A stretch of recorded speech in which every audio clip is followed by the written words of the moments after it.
Hi, உங்கள் எல்லாத்துக்கும் வணக்கம்.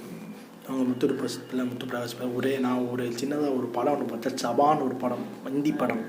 நம்ம சிவாஜியோட மகனாக இருக்கக்கூடிய சம்பாஜி மகாராஜா ஒரு மராட்டிய அரசர் அவுரங்கசீப் எதிராக சண்டை போட்டு அதனால் அவர்கிட்ட மாட்டிக்கிறார். போர் புரிஞ்சு சில சதிகளால் அவரை பற்றி வரலாறு. அவர் கண்களை தோண்டி அவர் நாக்கு அறுக்கப்பட்டு மதம் மாறினா அவனை உற்றன உயிர் பிச்சை கொடுக்குறான்னு சொல்கிறான்னா, மதம் மாறாமல் இந்துவாக தான் இருப்பேன்னு சொல்லி இது சாராரு. அதுக்கப்புறம் முகாலய அரசர்களுக்கு பெரிய இடியாக இந்து ராஷ்டிரன்ற மராத்திய அரசர்கள் ரொம்ப பவர்ஃபுல்லாகிறாங்க. அதுக்கப்புறம் அவுரங்கசீப்புக்கு சில ஆண்டுகளை செத்து போயிட்டார்.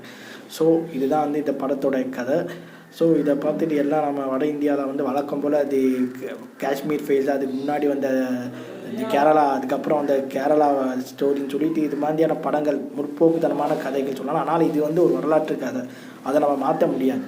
ஸோ இதில் பல இதுகள் சொல்லிகிட்டே இருக்காங்க. அதை பாஜகவினரும் சில சங் பரிவார் அமைப்புகளும் இந்த படத்தை எல்லா இந்துக்களும் பார்க்கணும் ஒன்றிணைன்றாங்க. நான் அதே இதை கேட்குறேன்.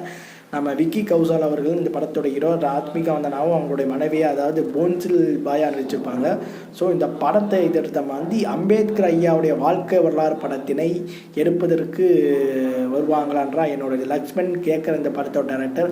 அப்படியே அம்பேத்கர் ஐயாவுடைய வாழ்க்கை வரலாறையும் எடுத்தால் ரொம்ப நல்லா இருக்குன்றது நான் சொல்லிக்க விரும்புகிறேன். ஏன்னா சவான்ற படம் ஒரு அவுரங்கசீப் என்கின்ற ஒரு கொடியவர்னு சொல்லலாம், கொடியவனே வச்சுக்கலாம்.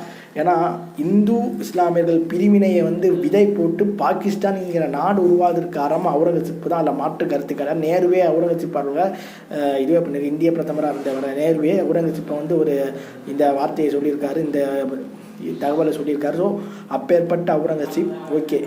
ஆனால் அம்பேத்கர் ஐயாவுடைய வாழ்க்கை வரலாறு படத்தை பிரம்மாண்டமாக ஏன் பாலிவுட்டை நடுக்க யாருமே வர மாட்டேங்கிறீங்க?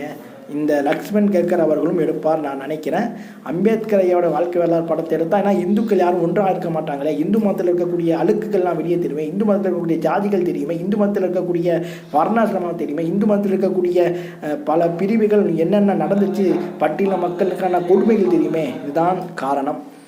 அம்பேத்கர் ஐயாவுடைய வாழ்க்கை வரலாறு படத்தையும் எடுத்தால் நல்லா இருக்குன்னு சொல்லி என் வீடியோ முடிச்சுக்கிறேன். Bye bye.